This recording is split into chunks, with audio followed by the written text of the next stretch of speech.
My side hustle, if you want to call it that, is... Now, I know from helping people plan for retirement for over 30 years that many people have collections of things. What's your plan to turn your passion into a retirement game changer? So could your side hustle really boost your retirement plan? Well, the short answer is... I wonder if your weekend hobby could actually help fund retirement. This is particularly personal to me because as a hobby musician, weekend gigs have probably shaved 5 years off my retirement. And I mean planning for it, not how long it's going to last, and provided me with an investment that I can enjoy now and sell later if I need to. So could your pensioner hobby do the same? Well, I'm sure many of you dream of turning your passions into profit, but in the UK, tax rules, pension regulations make it more complex than it seems. So today I'm going to share a little bit about how I might use my alternative assets, including my guitar collection, to support my retirement, and what you should know if you're considering a side hustle to boost your retirement. Now, before we dive in, if you want a tailored plan to your side hustle and retirement, don't forget to grab your free financial review. This will help you identify smart moves specific to your income circumstances and goals so you can retire on your own terms. For more information, click the link in the description below, but for now, let's move on. Right, so like I've just mentioned, my side hustle, if you want to call it that, is singing and playing guitar. But don't worry, folks, I'm not going to belt out a Foo Fighters song just yet. And when I'm not helping people with their retirement planning, you can find me most weekends playing guitar in my rock band Seven Sins around the region here in the northeast of England. It does pay absolutely pitifully, but I've played in bands since I was 16 and I'll only stop if my health means I've got to or my missus tells us I have to. Now, if you want to check out the band, please find Seven Sins on Facebook. There's a link in the description. I might as well get a shameless plug in there, I guess. Now, obviously, I work full-time here at Reeves, helping people retire, and over the years, I've ploughed some of my spare cash into vintage, very desirable or unusual guitars and lots of other equipment. Now, the principle really of doing that is that I can have nice things to enjoy as part of my passion, which should increase in value over the years, or at least stay the same, and I can potentially sell those if I need to in later life. I've also got a couple of nice motorbikes. I've got a classic Honda that I can ride whilst I'm still fit enough. It's actually in the car park because I've come in on the bike today, and that should at least hold its value until such time as my wife says I shouldn't be riding anymore. Now, lastly, I've got a few decent watches which come out for special events, Christmas, birthdays, and again, I hope these will increase in value over the years. Mainly that whilst I have, of course, been saving into pensions all my working life, I've also put money into my home, my guitars, my other assets, which help me enjoy everyday life. I do genuinely believe in striking a balance between enjoying your life today and also planning for the future, because we don't ever know how long we've really got. And the assets I've bought can be sold if I want to or I need to, and I can use that money for retirement. My actual plan is use my pension money first, any investments I've got first, and then in later life, if I completely cock up and run out of money, or I've had a brilliant life and I've lived life to the full, I could sell a few guitars and see me last days out. Of course, if my health does hold out, when I do hang up my financial services work boots, I can still play in the band, I can still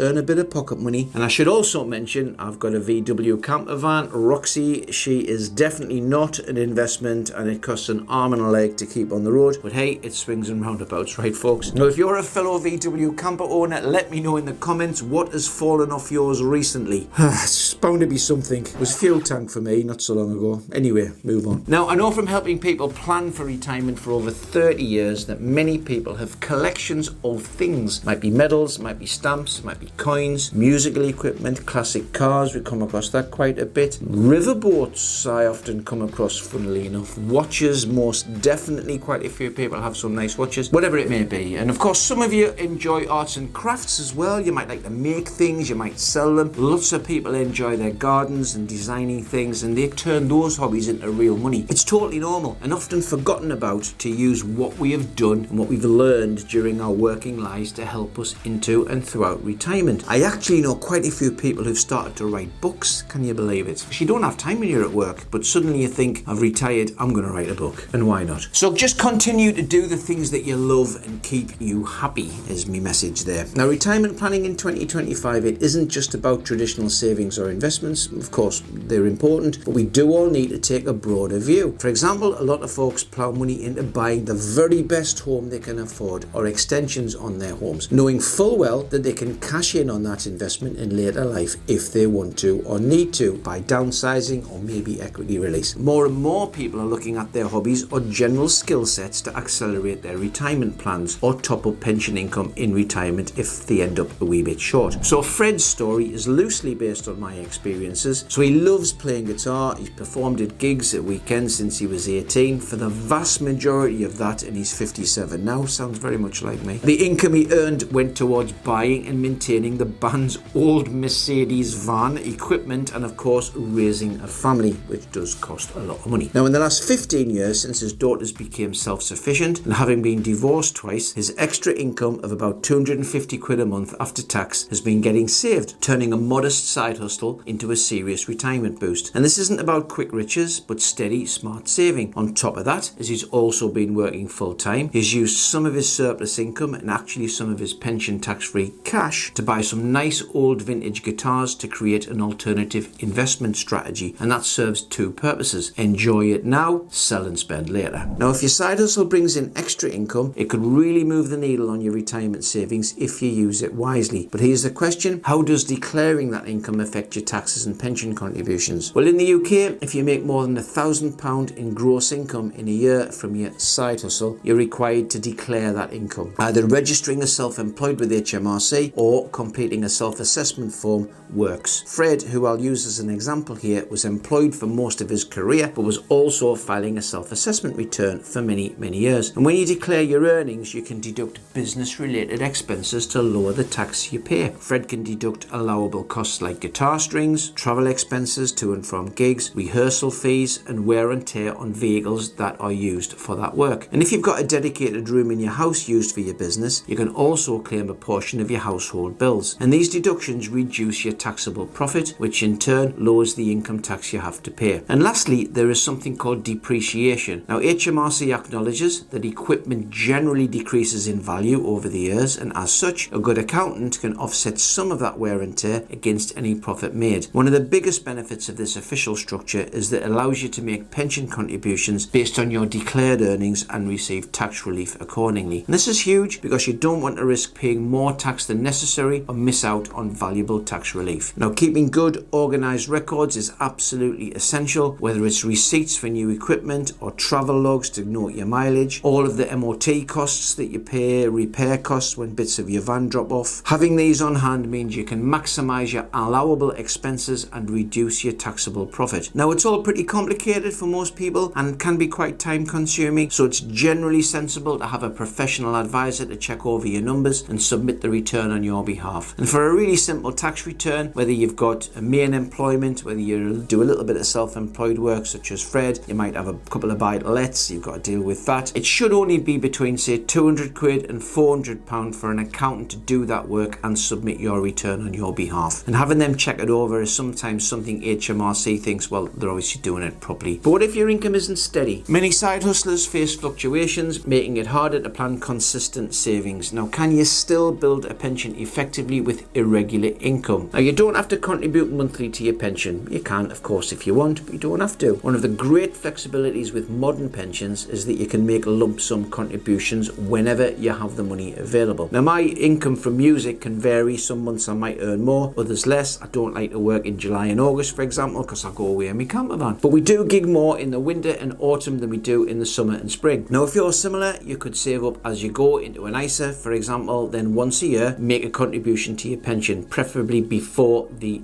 6th of April. Tax year ends on the 5th of April, and I tend to do my pension contributions if I want to, generally in March. That's usually about the right time. So if your income is irregular but you can average it out, you could of course set up a monthly standing order. Now, I use salary sacrifice, so I'm disciplined in my savings and I can't get out of it. I'm not a great saver generally, but I'm a very good spender in some occasions. I do often spend a lot of money on the van. Another important UK rule in 2025 is that you can use carry forward for unused pension allowances from the the previous 3 tax years, provided you were a member of a UK registered pension scheme during those years and you've got sufficient earnings and you've already maximised your annual allowance for the current tax year. So for instance, say I made a £10,000 lump sum contribution to my pension at age 59. I partly funded this contribution by selling a guitar from my collection, for example. Because I used the carry forward rules, I was able to maximise my tax relief and boost my pension pot significantly, all whilst working fewer gigs in my later years. Now this raises an interesting question. What about assets like my guitar collection? How can these fit into my retirement plan? Say my guitar collection was worth maybe 50 grand. Whilst it wouldn't be my main source of retirement income, it could provide financial flexibility. Now guitars, especially rare or vintage ones, can appreciate in value, offering potential capital gains or cash if sold or leased. Now interestingly, many musical instruments are considered wasting assets by HMRC if they've got a predictable life under 50 years. But this classification depends on the item's intended use and its value. Now most guitars I hold for personal enjoyment would likely fall outside the capital gains tax scope, but it's always best to check if an instrument does qualify. And hypothetically, I could use this to my advantage. Selling one guitar, even if I was fond of all of them, which I am, might make sense if I didn't have the space, for example. This could fund a pension lump sum contribution, boosting my retirement savings. If I sell a guitar for £10,000, immediate uplift thanks to tax relief makes it £12,500. If you combine contributing into pensions wisely and where possible to get the tax relief, state pension, which starts at age 67 for me, and gradually selling off assets built up during my working life, plus perhaps eventual downsizing, there's a very good chance you'll have the option to retire earlier than you thought. And this kind of success would come from steady pension contributions, leveraging tax relief, seeking advice from Reeves if you wanted to, and having a clear retirement plan. If I were thinking of starting a side hustle now, I'd be asking myself, what are the next steps to set up for success? Now, if you're married or you're in a civil partnership and a low earner, you might be eligible for the marriage allowance. This actually allows one partner to transfer up to £1,260 of their personal allowance to the other, provided the recipient is a basic rate taxpayer and the donor earns less than the personal allowance, which is £12,570 for the 25-26 tax year. Now, for younger people under 40, lifetime ISAs or LISAs offer really good government bonuses at 25% on savings up to £4,000. So your £4,000 turns into 5. It's lovely. These can be a helpful supplement to your pension savings, particularly for those planning long term. And if your side hustle grows significantly, you might want to consider forming a limited company. This structure often allows more tax efficient ways to pay yourself through a combination of salary and dividends. And all these strategies combined help make your side hustle more than just a wee bit extra cash. They make it a real investment in your retirement. But remember, always seek advice, as everybody's situation is different, and you might want to get advice from a financial advisor, an accountant, and maybe a lawyer as well, just so you understand everything that is going on. So now that you know how I could make my weekend side hustle and smart financial planning to retire early, what about you? What's your plan to turn your passion into a retirement game changer? More importantly, what is your hobby or side hustle? Why don't you drop a comment in the chat below, and don't forget to hit that subscribe button for more topics like this. The next step is knowing your personal retirement number, that magic figure that tells you exactly how much you need to retire comfortably on your own terms. And folks, we've done the hard work for you. To find out the answer, click the video here, and I hope I'll see you there.